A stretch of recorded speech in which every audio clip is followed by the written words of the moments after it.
Along the banks of a great river, a civilization was born. It rose from the desert sands more than 5,000 years ago.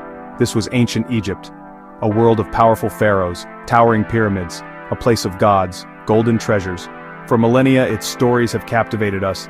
They whisper of a time when kings were gods. The afterlife was as real as the living world.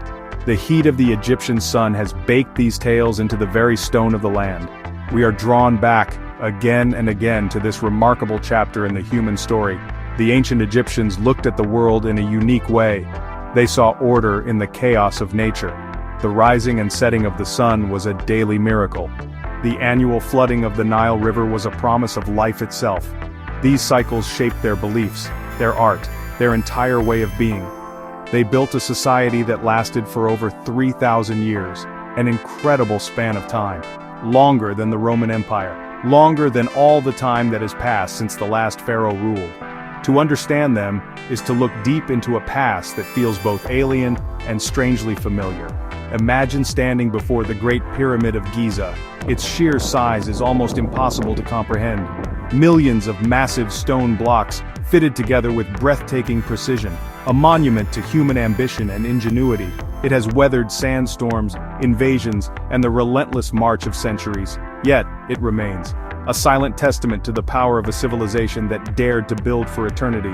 These structures were not just tombs, gateways to the next world, mountains of stone designed to connect the earth with the heavens, to ensure the pharaoh's eternal journey.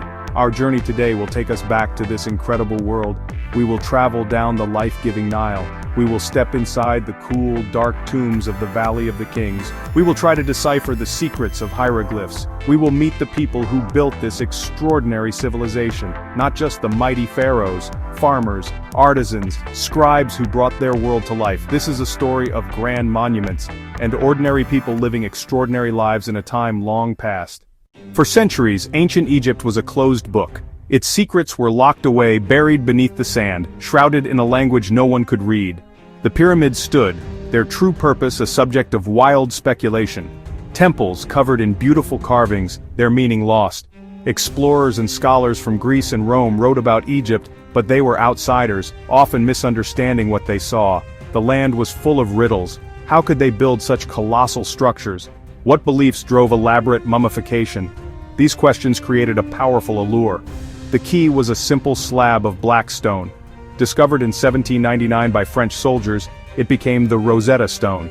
It held the same text in 3 scripts, ancient Greek Demotic hieroglyphs. For the first time, scholars could translate pharaonic writing. After decades of work, in 1822, Champollion cracked the code. Suddenly, the stones began to speak. Temple carvings turned into stories of battles, prayers to the gods, records of daily life. A new era of discovery began. Egyptology was born. Archaeologists flocked to the Nile Valley, armed with shovels, brushes, and a new understanding. They uncovered lost cities and forgotten tombs. Each discovery added a piece to the puzzle.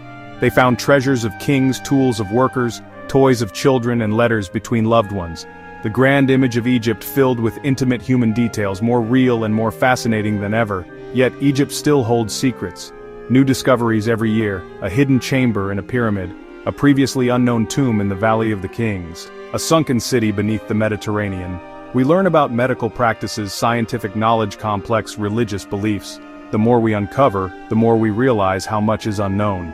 Ancient Egypt remains a land of enduring mystery, constantly challenging assumptions and inviting us to keep digging deeper into its golden past. When we think of ancient Egypt, our minds often conjure images of gold. The stunning funerary mask of Tutankhamun, close-up, solid gold, precious lapis lazuli. This single object symbolizes pharaonic opulence. Egyptians were masters of craft, breathtaking jewelry, gilded furniture, shining sarcophagi. They believed gold was the skin of the gods, a divine, indestructible substance, essential for a ruler's journey into the afterlife. But the story is more than treasures. The true wonder is organization and collective effort. The pyramids weren't built by magic or aliens. They were built by skilled laborers, tens of thousands of them, quarrymen, stonemasons, surveyors, engineers. They were fed, housed, organized in a massive state-run project. Their work shows unmatched planning and coordination. The real treasure is human ingenuity. The foundation of it all was the Nile River, the source of all life. Its annual flood deposited rich black silt, creating a narrow, fertile strip in a vast desert. This gift made master farmers, sophisticated irrigation systems, controlling water, expanding farmland. Agricultural surplus powered the civilization. It freed people to be priests, soldiers, artists, builders. The Nile was their clock, their calendar, their highway. In this series we'll look beyond the golden masks to explore their world. We'll investigate the science behind aligning pyramids with the stars. We'll examine medical knowledge that enabled complex surgeries. We'll uncover daily routines of field workers and temple builders. A civilization both deeply spiritual and intensely practical. They understood the cosmos, and they knew how to brew beer. Join us as we peel back the layers and reveal ancient Egypt's secrets. To understand ancient Egypt, we must first understand its geography. It is a land of dramatic contrasts. A vast and unforgiving desert stretches for thousands of miles. The Sahara. It is a sea of sand and rock, scorched by a relentless sun. Life here is almost impossible. This harsh environment served as a natural barrier. It protected the ancient Egyptians from invasion for centuries. It isolated them, allowing their culture to develop. But within this great desert lies a miracle. A thin, green ribbon of life that cuts through the barren landscape. This is the Nile Valley. Herodotus called Egypt the gift of the Nile, and he was right. Without this mighty river, pharaonic civilization could never have existed. The Nile is the longest river in the world. It flows north from the heart of Africa on a long journey to the Mediterranean Sea. For most of its course through Egypt, it is flanked by desert. This creates a stark boundary between the living land and the dead land. The Egyptians called the fertile soil Kemet, the black land. The desert was Deshret, the red land. Their world was defined by this duality. Every year something incredible happened. Heavy summer rains in Ethiopia would swell the river, the Nile would rise and overflow its banks, flooding the valley. This was not destructive, it was the source of prosperity. When waters receded, they left a thick layer of rich black silt. This silt was incredibly fertile and renewed the soil each year. That allowed abundant harvests. The predictable, life-giving flood was the foundation of Egyptian agriculture and civilization. It was a cycle they depended on and revered. This annual gift made farming easier than elsewhere. They didn't worry about soil depletion or unpredictable rainfall. The Nile provided. Surplus food let society grow and become more complex. Not everyone had to farm. People could become craftsmen, priests, soldiers, scribes. Surplus wealth built the pyramids and the temples. It fed the armies that defended the kingdom. The Nile was not just a river, it was the engine of ancient Egypt. The geography of the Nile shaped not just the economy of ancient Egypt, but also its political structure. The river creates two very distinct regions. In the south is Upper Egypt, a narrow Nile valley, a long corridor of green hemmed in by high cliffs and desert. Dramatic landscapes. The river here flows faster, carving its way through the sandstone. This region stretches for hundreds of miles from the first cataract at Aswan northwards. The term upper can be confusing. It means upstream, higher in elevation, closer to the river's source. As the Nile continues north, the landscape begins to change. The river slows and spreads out. It splits into numerous branches, forming a vast, triangular-shaped area of marshy, fertile land. This is the Nile Delta. The ancient Egyptians called this region Lower Egypt, a wide, flat plain that opens onto the Mediterranean Sea, lush vegetation, abundant bird life, rich agricultural fields. Unlike the confined valley of the south, Lower Egypt was open and expansive. These two regions, Upper and Lower Egypt, were like two different countries, with distinct identities and patron deities. Before the first pharaohs, they were likely separate kingdoms, often at odds with one another. The legendary King Narmer, around 3100 BC, is credited with the first unification. He is shown on a famous palette wearing the white crown of Upper Egypt on one side, and the red crown of Lower Egypt on the other. This act of bringing the two regions together under a single ruler was the founding event of the Egyptian state. The pharaohs would forever after carry the title, Lord of the Two Lands. The pharaoh's double crown, the Shent, combined the white and red crowns into one, symbolizing his power over the unified nation. The administration of the country was often divided between officials for Upper and Lower Egypt. Politics, religion, identity. The Nile, which created these two lands, was also the highway that bound them together, allowing the pharaoh to move his armies, collect taxes and maintain control over his long, thin kingdom.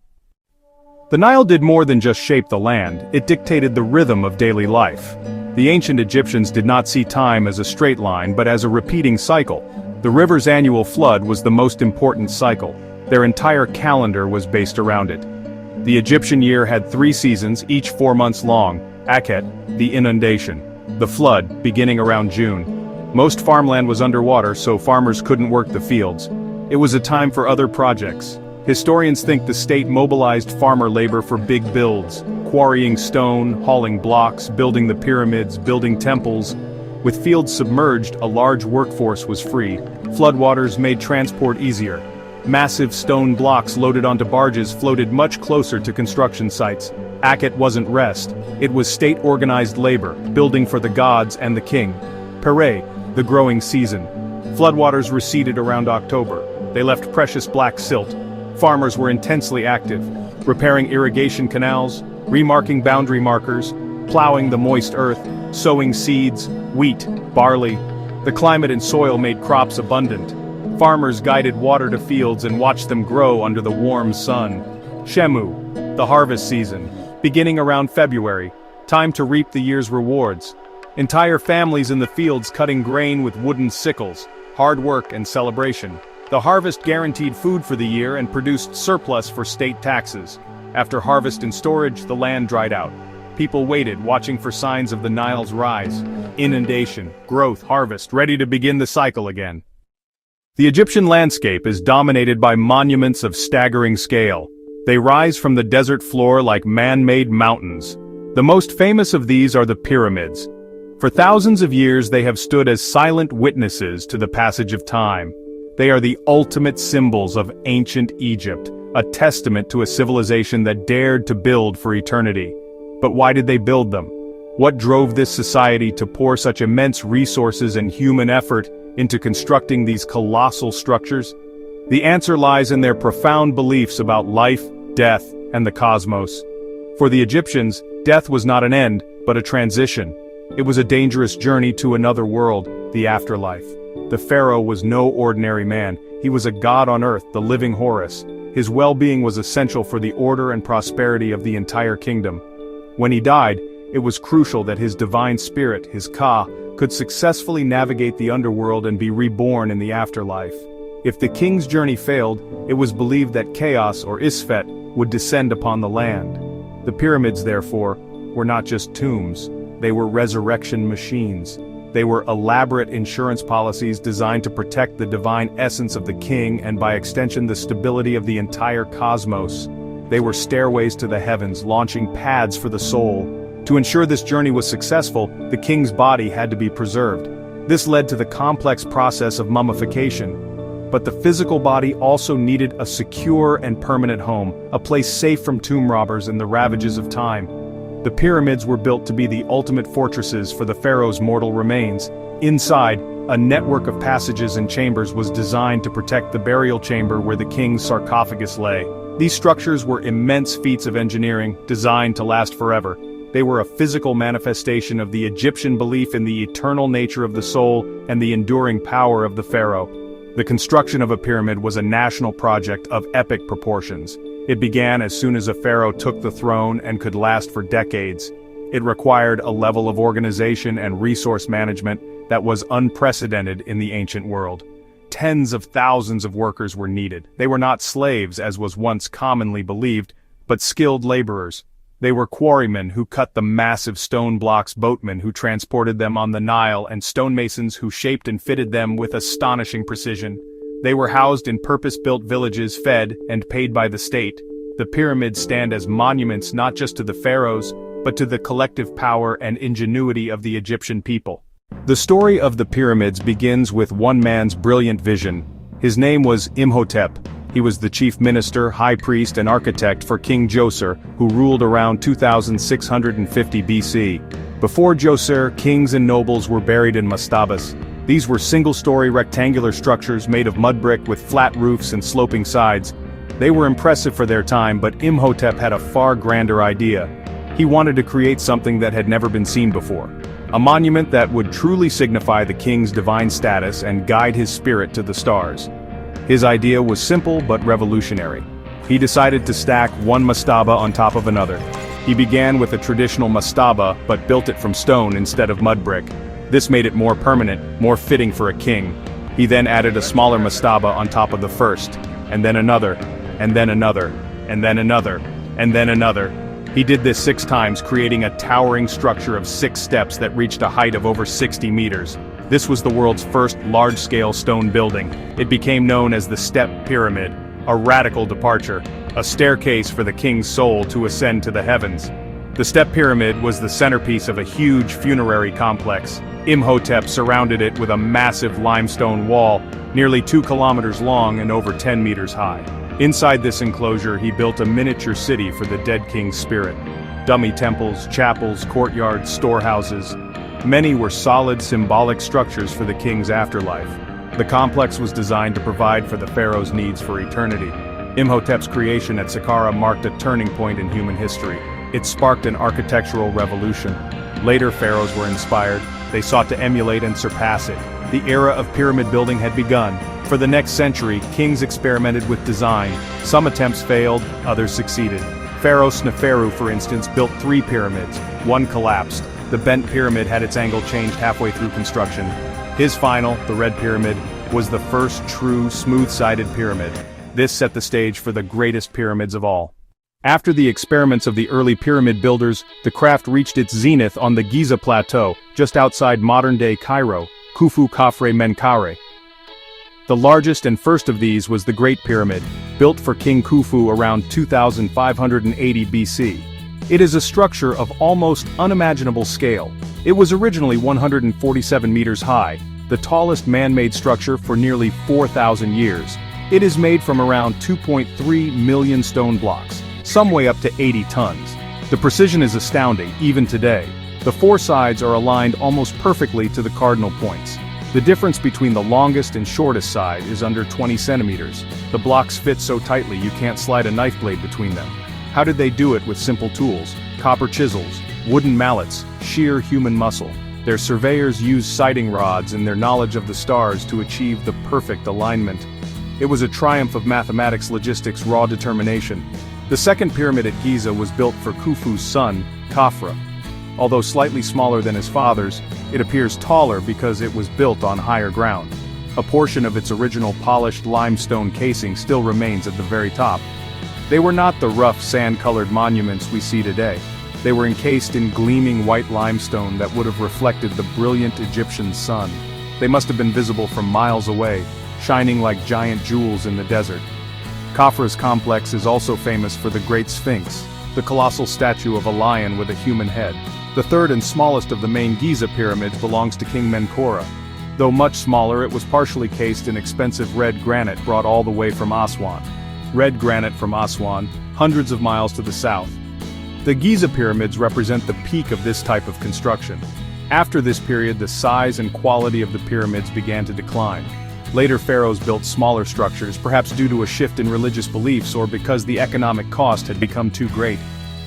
But for a brief and glorious period, these kings commanded the resources to build mountains of stone, creating eternal monuments that have fascinated humanity for millennia. While the pyramids are the most iconic structures, they were not the only form of monumental architecture in ancient Egypt. Just as important were the temples. These were not places for public worship like a modern church, a mosque. Instead, they were the literal homes of the gods on earth. A divine energy was believed to inhabit the cult statue of the god, which was kept in the darkest, most sacred part, the sanctuary. Only the pharaoh, the highest-ranking priest, could enter this holy space. Their job: wake the god in the morning, wash it, dress it, offer it food and drink. These temples were built to last for eternity, constructed from stone unlike the pharaoh's palaces of mud brick. The god's home was meant to be permanent, the king's home temporary. The largest temple complex is Karnak in modern Luxor, not built by one pharaoh but added to by ruler after ruler for over 2,000 years. A dizzying maze of sanctuaries, pylons, obelisks, colossal statues dedicated primarily to the god Amun-Ra. The most breathtaking part of Karnak is the Great Hypostyle Hall, a forest of 134 massive sandstone columns arranged in 16 rows. Central aisle columns over 20 meters tall, so wide it takes several people holding hands to circle one, covered in intricate carvings and hieroglyphs showing pharaohs making offerings. Walking through this hall feels like stepping into another world. The sheer scale is meant to make a human feel small and insignificant in the presence of the gods. It is a masterpiece of sacred architecture designed to inspire awe and reverence. Later in Egyptian history, especially during the New Kingdom, pharaohs began to build a different kind of temple, the mortuary temple. These were not tombs but temples for the cult of the deceased king, where he would be worshipped as a god after his death. A stunning example is the Temple of Hatshepsut at Deir el-Bahri. Built into the side of a towering cliff, its elegant terraces rise from the desert floor in perfect harmony with the surrounding landscape. Like the pyramids, these temples were machines for eternity, ensuring the pharaoh's name and divine status would be remembered and worshipped forever. They stand today as enduring monuments to a civilization obsessed with eternity. At the very top of Egyptian society stood a figure of immense power and authority, the pharaoh. This was no mere king or emperor. The pharaoh was considered a god on earth, a divine being chosen by the heavens to rule over humanity. He was the living embodiment of the falcon god Horus, and when he died, he would become one with Osiris, the god of the underworld. This divine status placed him far above all other mortals.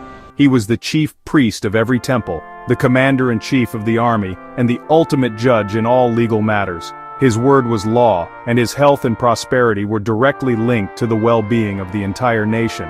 The pharaoh's divinity was constantly reinforced through elaborate rituals and grand titles. He was known as the son of Ra, the sun god, linking him directly to the most powerful creator deity in the Egyptian pantheon. Every morning as the sun rose, it was believed that the pharaoh's divine power was renewed. Temple rituals across the land were performed in his name, even if he was not physically present. These ceremonies were essential to maintain Ma'at, the cosmic order of truth, justice, and harmony. It was the pharaoh's primary duty to uphold Ma'at and keep its opposite, Isfet, or chaos, at bay. If the Nile flooded properly and the harvests were good, it was because the pharaoh was pleasing the gods. This divine kingship meant that the pharaoh was the intermediary between the gods and the people of Egypt. He was the only one who could truly communicate with the divine realm. When ordinary people prayed or made offerings, they did so in the hope that the pharaoh would carry their pleas to the gods. This made him the focal point of the entire religious system. The magnificent temples built across Egypt were technically his personal property, built for him to commune with his fellow gods. His image was everywhere, carved into temple walls, towering as colossal statues, a constant reminder to his people of his sacred and unchallengeable authority. Even the pharaoh's body was considered sacred. His regalia was full of powerful symbols. He wore the double crown representing his rule over a united Upper and Lower Egypt. He carried the crook and the flail, symbols of his role as the shepherd and provider for his people, but also as the one who punishes wrongdoing. He wore a false beard, a sign of divinity, connecting him to the gods who were often depicted with similar beards. From his elaborate titles to the clothes he wore, every aspect of the pharaoh's existence was carefully crafted to project an image of absolute power and godlike status, separating him completely from the world of ordinary mortals. While the pharaoh's power was divine, his rule on earth was very practical. He was the head of a complex and highly organized government. To manage a kingdom that stretched for hundreds of miles along the Nile, the pharaoh relied on a vast bureaucracy. Officials, priests, scribes. The most powerful figure after the king was the vizier. This was the pharaoh's chief minister, his right-hand man. The vizier was responsible for the day-to-day running of the state.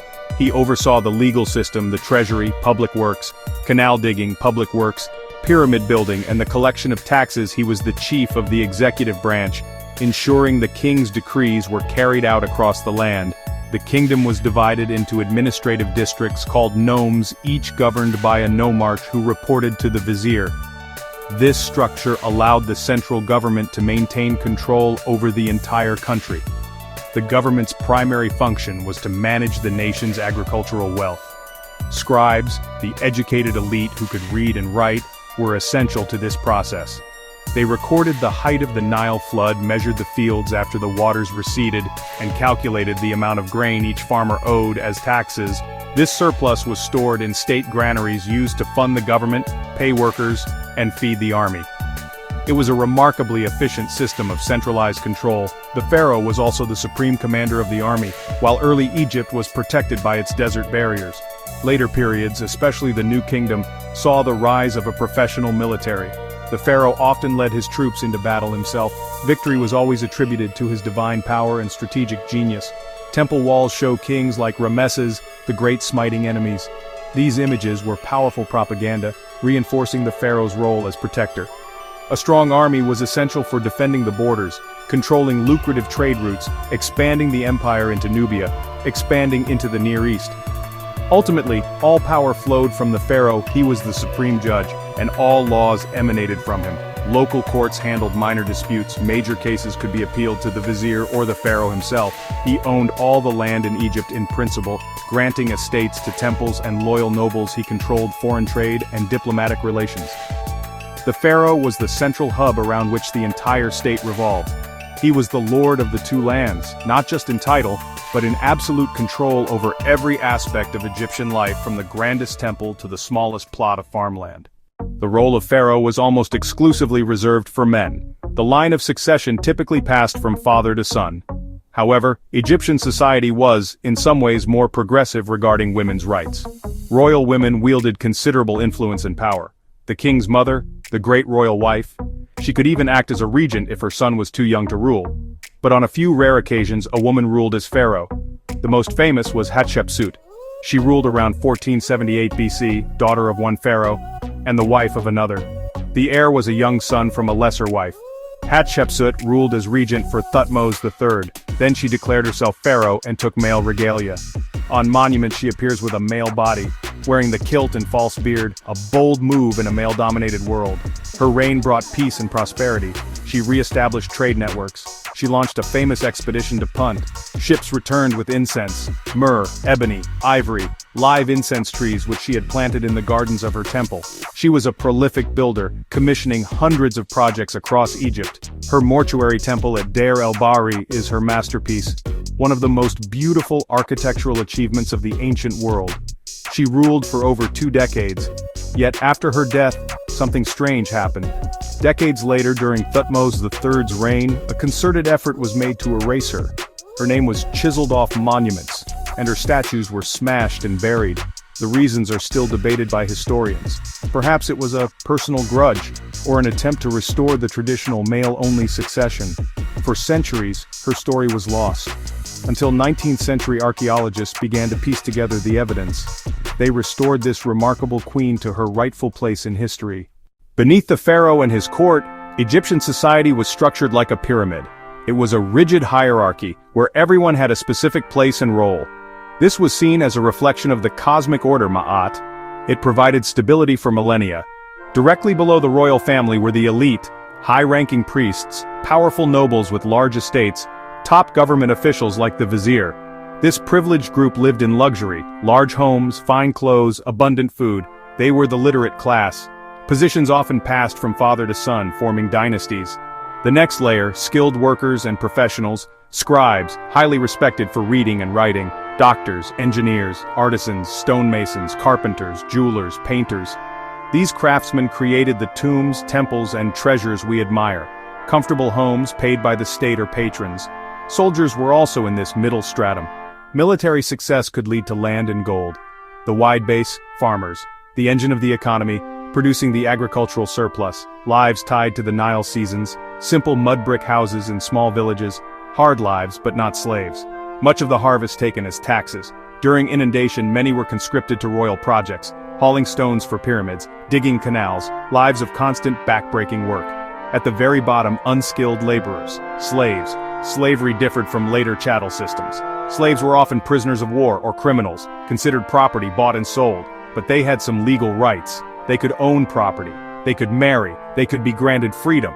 A small degree of social mobility existed. A clever boy from a modest family could be sent to scribe school. If he excelled, he could rise to a high government position.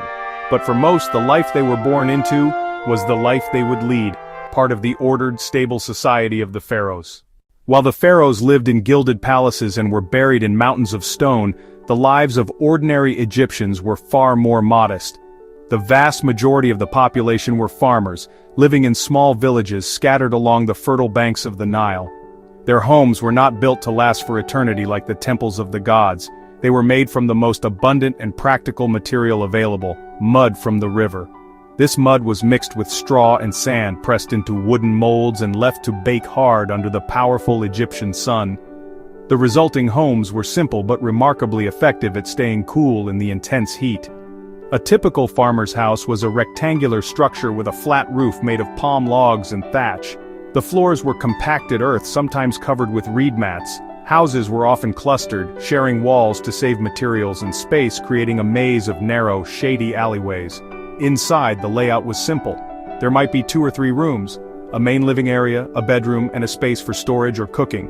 Windows were small and placed high to let in light while keeping out direct sun and heat. The roof was vital, used for sleeping on hot nights and doing household chores. Furniture was sparse and functional. People slept on low wooden beds with woven rush bases or on mats on the floor. Small wooden stools, chests for clothing, and meager possessions. Food was prepared in a courtyard or on the roof over a small open fire. Kitchens held simple clay pots for cooking, storage jars for grain and water, and a flat stone for grinding wheat into flour. Life was lived mostly outdoors. The house was a cool refuge by day and a secure place to sleep at night. It was a simple existence, guided by daily practical needs. Despite their simplicity, these homes were the center of the Egyptian world for most people. They were where families were raised, meals were shared, and stories were told. Archaeologists have uncovered entire villages like Deir el-Medina, home to the artisans who built the Valley of the King's Tombs. These excavations give remarkable insight into domestic life. We find the tools they used, the pots they cooked with, and even the games their children played.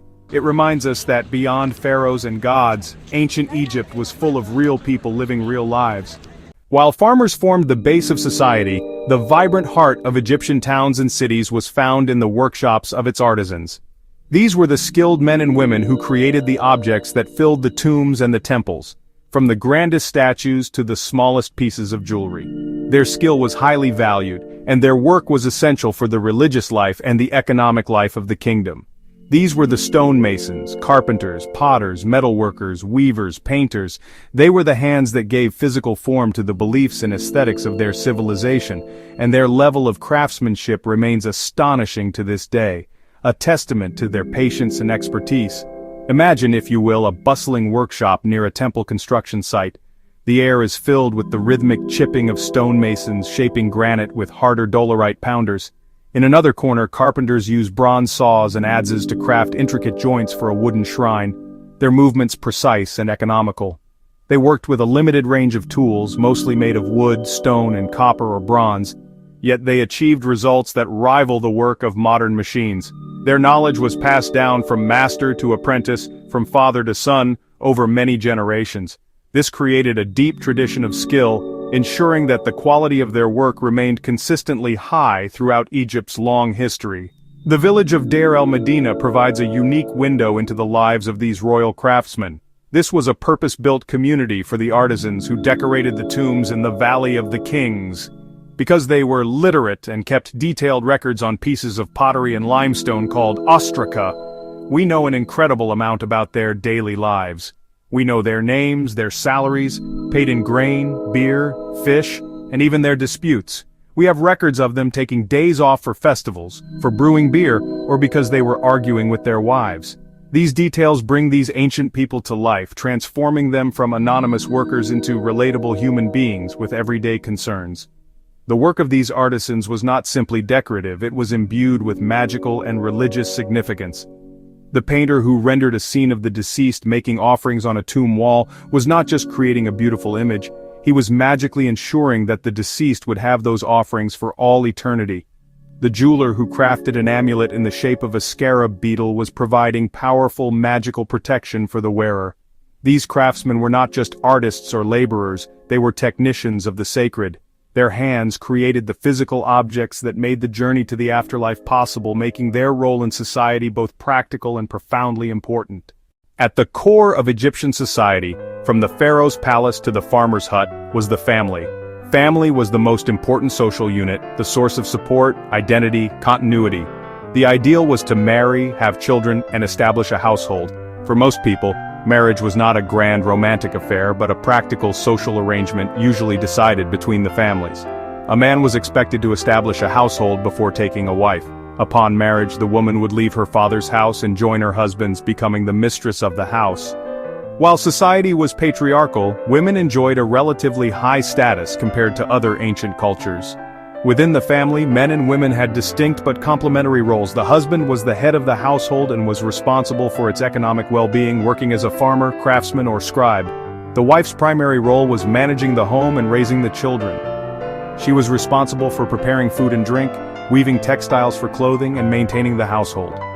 Tomb paintings frequently depict husbands and wives in affectionate poses, sitting side by side, holding hands, or embracing. These images suggest that genuine affection and partnership were valued within marriage, representing an ideal of domestic harmony that they hoped would continue into the afterlife. Children were seen as a great blessing, essential for continuing the family line and for supporting their parents in old age. It was the duty of the eldest son to ensure his parents received a proper burial and to maintain their funerary cult after their death. This would guarantee their successful transition to the afterlife. Both boys and girls were cherished. Children from poorer families would help with household chores and farm work from a young age. Boys from wealthier families might be sent to a scribe school to learn to read and write, opening up a path to a career in the state bureaucracy. Respect for one's elders, especially one's parents, was a core value in Egyptian society. Wisdom texts and moral instructions repeatedly emphasized the duty of a son to care for his father and mother. Upon the death of the parents, the family property would be divided among the children. Unusually for the ancient world, daughters were also entitled to an inheritance, although sons typically received a larger share. This focus on family continuity and mutual support was the bedrock of Egyptian life. It provided the social glue that held their civilization together for 3,000 years, ensuring that the rhythms of home and work continued from one generation to the next. Beyond their monumental architecture, one of ancient Egypt's most profound gifts to the world was its system of writing. This was a civilization obsessed with records, with legacy, and with the power of the written word. Their most famous script is known as hieroglyphs, a name given by the Greeks which means sacred carvings. This beautiful and complex system was more than just a way to record information. It was an art form in itself, believed to possess magical power. The Egyptians called it Medu Neter, or the words of the gods. They believed that writing was invented by the ibis-headed god Thoth, the divine scribe who recorded the judgment of the dead in the afterlife. This divine origin gave the script immense prestige and power. Hieroglyphs are a pictorial script, people, animals, birds, objects from the daily life of the Egyptians. At first glance they look like a simple picture writing system, where each image represents a word, but the system is far more sophisticated than that. Some signs, called ideograms, do indeed represent the object they depict. A drawing of a leg could mean leg. However, most signs are phonetic, representing sounds, much like the letters of our own alphabet. A drawing of a mouth, for example, did not represent a mouth, but the sound R. This combination of sound signs and idea signs, along with other determinatives that helped clarify meaning, made for a flexible but very complex system that took years of dedicated study to master. Because learning hieroglyphs was so difficult, only a small elite group of people, known as scribes, could read and write. Scribes were highly respected members of society, and their skill provided a path to power and influence. For everyday use, such as writing letters, keeping accounts, or recording legal documents, a much faster, cursive script was developed. This was called hieratic. It was a simplified, flowing version of the hieroglyphic signs, adapted for writing quickly on papyrus with a reed brush and ink. Later in Egyptian history, an even more simplified script called Demotic emerged. But for the grandest monuments, the temples and tombs meant to last for eternity, the beautiful and powerful hieroglyphs were always used. The ability to write transformed Egyptian society. It allowed for the creation of a complex state bureaucracy that could manage resources, collect taxes, and organize massive construction projects over vast distances. It enabled the codification of laws and the recording of history, allowing the pharaohs to immortalize their deeds for future generations. But it also gave rise to literature. The Egyptians wrote not just government records, but stories, poems, medical texts, and profound religious works like the Book of the Dead. The written word was a tool for administration, but it was also a vehicle for creativity and for exploring the deepest questions of life, death, and the cosmos. The ancient Egyptians were keen observers of the world around them, and their practical needs drove them to make remarkable scientific and mathematical advances. Their understanding of astronomy, for instance, was deeply intertwined with their religion and their agricultural calendar. Priests, acting as astronomers, carefully tracked the movements of the sun, moon, and stars. They used their observations to create a remarkably accurate solar calendar, the first of its kind in history. They determined that the year was 365 days long, dividing it into 12 months of 30 days each, with 5 extra festival days added at the end. This calendar was far more accurate than the lunar calendars used by many other ancient civilizations, and formed the basis for the calendar we use today. Their astronomical knowledge was also crucial for their architecture. The pyramids at Giza are aligned with extraordinary precision to the 4 cardinal points: north, south, east, west. To achieve this, Egyptian surveyors likely used the stars. One method may have involved tracking the rising and setting of a particular star, creating a true east-west line from which they could calculate a perfect north-south axis. Here's how stellar alignments could orient the pyramids to the cardinal points. This celestial alignment was not just for show, it was deeply symbolic. The pyramids were earthly representations of the cosmos. Their alignment connected the king's final resting place with the eternal movements of the heavens, particularly the circumpolar stars which they associated with immortality. Mathematics was another area where the Egyptians excelled out of practical necessity. The annual flooding of the Nile, while life-giving, would wash away the boundary markers of the fields. This meant that every year, surveyors had to go out and precisely remeasure and re-establish the property lines. This required a sophisticated understanding of geometry. They knew how to calculate the area of squares, rectangles, triangles, and even had a surprisingly accurate formula for the area of a circle. This knowledge was also essential for architecture, allowing them to calculate the volumes and angles needed to construct their massive temples and pyramids with such accuracy and stability. Their number system was based on 10, just like ours, but it was written using symbols for powers of 10. A simple stroke for 1, a heel bone for 10, a coil of rope for 100, a lotus flower for 1000. To write the number 354, they would simply draw 3 coils of rope, 5 heel bones, and 4 strokes. While it could be cumbersome for complex multiplication and division, it was a highly effective system for the kind of record-keeping and architectural calculations they needed to do. Their mathematical prowess is a clear example of their ability to develop sophisticated solutions to the practical problems they faced, turning the challenges of their environment into a catalyst for innovation. In the ancient world, disease was often seen as a punishment from the gods. Egyptian medicine stood out for a surprisingly scientific approach. While their medical practices were intertwined with magic and prayer, Egyptian doctors, SW&W, were respected for practical skills. They developed systems for examining, diagnosing, and prescribing. Medical papyri like the Ebers Papyrus, the Edwin Smith Papyrus, reveal ancient medical textbooks. They list hundreds of ailments and remedies, stomach complaints, eye infections. The Edwin Smith Papyrus is a surgical treatise, 48 traumatic cases arranged head to spine. Broken bones, dislocated jaws, deep wounds.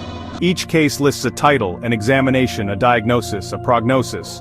Treat, contend, or not to be treated. Treatments were practical. Splints for bones, wounds stitched or covered with fresh meat to staunch bleeding, dressings of honey. Mummification gave anatomical knowledge. They recognized the heart as the center of vessels and believed vessels carried many fluids. They observed the importance of the pulse. Pharmacopoeia. Plants, animals, minerals.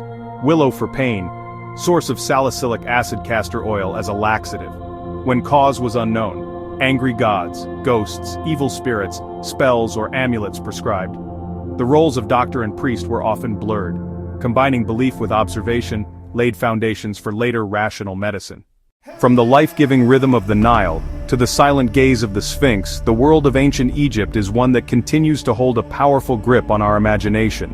We have journeyed through a civilization that lasted for 3 millennia, a staggering span of time that saw the rise and fall of dynasties, the construction of mountains from stone, and the development of a profound understanding of life, death, and the cosmos.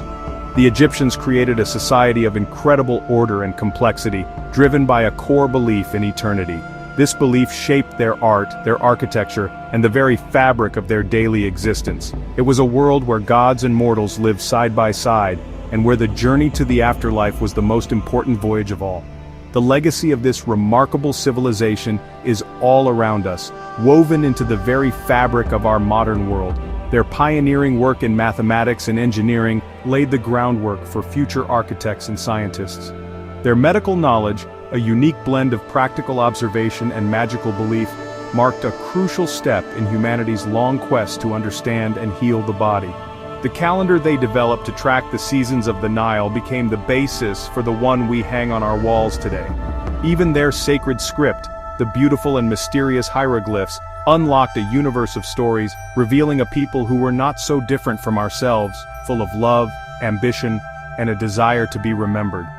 The golden treasures of Tutankhamun may be what first draws us in, but the true wonder of ancient Egypt lies in its endurance. It is found in the collective human effort that raised the pyramids, in the wisdom of the scribes who recorded their world on fragile papyrus, and in the quiet dignity of the farmers who toiled in the black earth year after year. The ancient Egyptians sought to conquer death by creating a civilization that would last forever. In many ways, they succeeded. Their monuments have withstood the ravages of centuries, and their ideas continue to echo through time, challenging us and inspiring our awe. Their story is a timeless testament to human ingenuity and the enduring power of belief. As the sands of the Sahara continue to shift, they reveal new secrets, reminding us that there is still so much to learn. Archaeologists continue to unearth lost tombs, forgotten cities, and texts that add new chapters to this incredible story. The land of the Pharaohs has not given up all its mysteries, and perhaps it never will. It is this endless potential for discovery that ensures ancient Egypt will remain a source of fascination for generations to come. It is a journey into the past that is never truly over, a conversation across the millennia with a civilization that, against all odds, achieved a form of the immortality it so desperately sought.